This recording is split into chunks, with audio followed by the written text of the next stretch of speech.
साथियों, आप सभी जानते हैं कि हमारे प्रधानमंत्री जी की प्रेरणा से सरकार ने देश में 100 नए स्कूलों की स्थापना का लक्ष्य रखा है। आप में से अनेक लोग यह सोच रहे होंगे कि देश में तो पहले ही कई सैनिक स्कूल रहे हैं, ऐसे में 100 नए स्कूलों की स्थापना को इतने नए तरीके से और इतने अलग तरीके से क्यों देखा जा रहा है, इस पर मैं कुछ बातें आपके सामने यहां पर मैं रखना चाहूंगा। दरअसल देश में अब तक जितने स्थापित सैनिक स्कूल रहे हैं वह एक विशेष तरीके से संचालित हो रहे थे। वे सैनिक स्कूल केंद्र सरकार और राज्य सरकार के सम्मिलित प्रयासों से ही स्थापित होते थे और उनके सम्मिलित प्रयासों से भी वह चलाए जाते थे। राज्य सरकार भूमि का आवंटन तथा इंफ्रास्ट्रक्चर का निर्माण करती थी और केंद्र सरकार अपनी बाकी अन्य भूमिका निभाती थी। देश में जितने पुराने हमारे सैनिक स्कूल हैं सब इसी पैटर्न पर चल रहे थे, लेकिन प्रधानमंत्री जी ने जिन 100 नए स्कूलों की स्थापना का लक्ष्य रखा है वह केंद्र और राज्य सरकार की पार्टनरशिप से नहीं बल्कि PPP मॉडल यानी प्राइवेट पब्लिक पार्टनरशिप के आधार पर स्थापित और संचालित किए जा रहे हैं।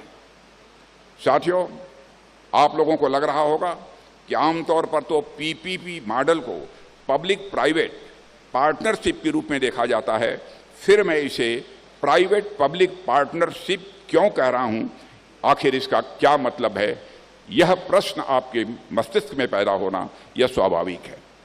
साथियों, आप सब जानते हैं कि जब भी पब्लिक प्राइवेट पार्टनरशिप की बात की जाती है तो इस पार्टनरशिप में पब्लिक वर्ल्ड यानी सरकार की भूमिका पहले आती है। कोई भी काम होता है, कोई प्रोजेक्ट होता है, उसमें हम सरकार की भूमिका सबसे पहले ढूंढने लगते हैं। परिस्थितियां अब पूरी तरह से बदल रही हैं, इसलिए मैं PPP की इस स्टैंडर्ड डेफिनेशन से अलग हटकर इसे प्राइवेट पब्लिक पार्टनरशिप समझता हूं। इसीलिए पहले पब्लिक शब्द का हमने प्रयोग नहीं किया, पहले हमने प्राइवेट शब्द का प्रयोग किया और इसे प्राइवेट पब्लिक पार्टनरशिप के अंतर्गत स्थापित इस सैन्य स्कूल की मैंने चर्चा की है।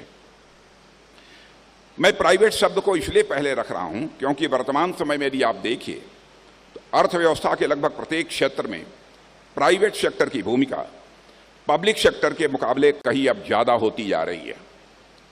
भारत की अर्थव्यवस्था में प्राइमरी सेक्टर यानी एग्रीकल्चर और उससे जुड़ी हुई गतिविधियों की बात की जाए तो भारत की 50% से ज़्यादा वर्कफोर्स उसमें काम करती है और सारा का सारा प्राइवेट सेक्टर ही है। सरकार कहीं जाकर खेती नहीं करती है, खेती का सारा कार्यभार प्राइवेट लोगों की जिम्मे होता है। तो आप देखिए, जो अर्थव्यवस्था का सबसे बड़ा हिस्सा है वह अपने आप में प्राइवेट सेक्टर है।